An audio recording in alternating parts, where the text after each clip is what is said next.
Você já passou um dia fazendo centenas de coisas e à noite teve a sensação de não ter saído do lugar?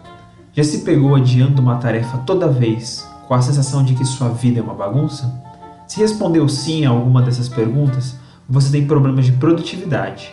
A boa notícia é que existem dezenas de livros com métodos para melhorar o gerenciamento do tempo, mas poucos explicam a causa do problema. O livro A Única Coisa, de Gary Keller e Jay Papasan, traz uma abordagem totalmente nova sobre o assunto. Vai além de técnicas e listas de tarefas, explicando por que focar em uma única coisa é tão importante para o sucesso. A teoria dele diz que os resultados extraordinários estão diretamente relacionados com o seu foco. Quanto mais específico for, maior o sucesso. Logo, pessoas bem-sucedidas são mais simples, pois acabam fazendo menos coisas, porém com mais intensidade. Mas antes de começar, um alerta. Esse livro quebra uma série de paradigmas aprendidos na escola e em casa. Conceitos tidos por verdade absoluta, como por exemplo a ideia de que uma vida equilibrada é boa. Mas se você não sabe conviver com o caos, é perfeccionista e não abre mão disso, esse livro não serve para você. Mas antes de fazer julgamentos, recomendo assistir a aula completa para entender o porquê disso tudo. Então vamos lá. Você já parou para se perguntar por que alguns têm tanto sucesso e outros não, se todos têm um número igual de horas no dia? O autor, que é um executivo, percebeu que todas as vezes que tinha sido bem-sucedido, havia focado numa única coisa, e quando tinha fracassado, não havia se concentrado o suficiente. Mas nossa cultura diz o contrário. Quanto mais cheia sua agenda e lista de tarefas, mais bem-sucedido você será. Assim, as pessoas estão cada vez mais ocupadas, porém não são produtivas. Como o sucesso não vem, ficam frustradas e começam a se contentar com menos. A verdade é que o sucesso é mais rápido e simples do que parece. Ele aponta 3 mentiras que aprendemos desde cedo e nos impedem de sermos pessoas focadas. A primeira delas tem a ver com a disciplina. Você já deve ter ouvido falar que o sucesso requer muita disciplina. Pois é, isso é uma ilusão. Na verdade, não precisamos de mais disciplina que temos. Só precisamos entender o poder que um hábito formado tem para nos carregar. Quando trabalhamos de forma focada em algo prazeroso, essa coisa se torna um hábito.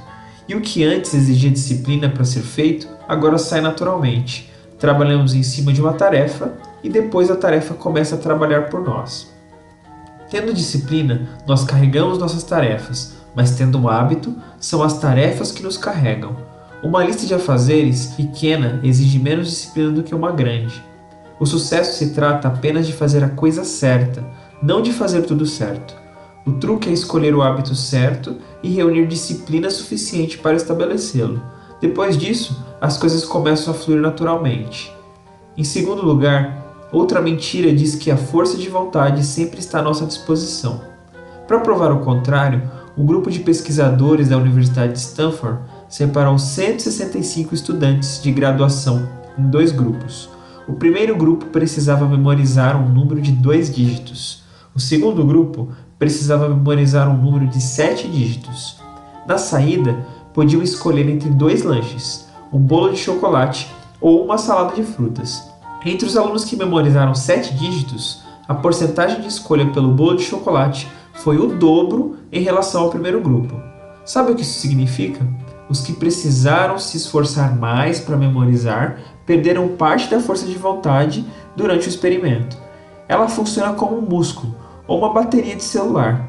Quanto mais usada, mais fraca. Por isso, é essencial usá-la de manhã, quando está em alta. Não faz sentido reservarmos a primeira hora do dia para pagar contas e o fim da noite para fazer o mais importante, como estudar para uma prova. A essa altura, sua força de vontade estará tão fraca que será difícil resistir à tentação de fazer outra coisa. Se quiser aproveitar ao máximo do dia, faça o trabalho mais importante, a única coisa, mais cedo, antes de gastar sua força de vontade. Terceiro lugar, a última mentira que vamos ver aqui diz que precisamos ter uma vida equilibrada. Mas numa realidade onde você vai abandonar coisas não essenciais e se concentrar numa única coisa, é impossível ter equilíbrio. Coisas vão deixar de ser feitas e algumas madrugadas terão que ser passadas em claro. Não há nada de equilibrado nisso. Se tem uma coisa que não encontramos na história de homens de sucesso, é uma vida equilibrada. Todos dedicaram um tempo desproporcional em algo importante para eles. Equilíbrio tem a ver com meio termo. O problema de viver no centro é que você estará impedido de se comprometer com algo. Na tentativa de cuidar de todas as coisas, tudo acaba feito de qualquer jeito e nenhuma obrigação é cumprida. A mágica acontece nos extremos. O problema é que quando você foca no importante, algo sempre parece ser deixado de lado. Não importa o quanto você tente, sempre haverá coisas para fazer no final do dia, do mês, do ano e da vida. Tentar fazer tudo é furada. É preciso saber conviver com a sensação de desequilíbrio. Ao invés de equilíbrio, deveríamos buscar uma vida balanceada. A ideia de balancear é que você nunca vai longe demais, a ponto de não conseguir encontrar o caminho de volta.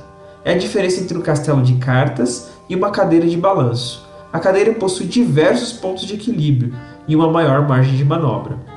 Quando colocamos essas coisas em prática, avançamos rumo ao sucesso. O problema é que o medo do grande pode te sabotar. Como fugir dessa armadilha? Se livrar desses 3 mitos vai te ajudar a ser uma pessoa muito mais produtiva e te colocará na estrada rumo ao sucesso. Mas o livro identifica um problema muito comum entre pessoas que costumam dar certo. Elas começam a se auto-sabotar. Isso acontece devido a outro mito arraigado em nossas mentes, que coisas grandiosas são ruins e ser rico é pecado. E por mais que você não acredite nisso de forma consciente, pode ter hábitos resultantes dessa crença.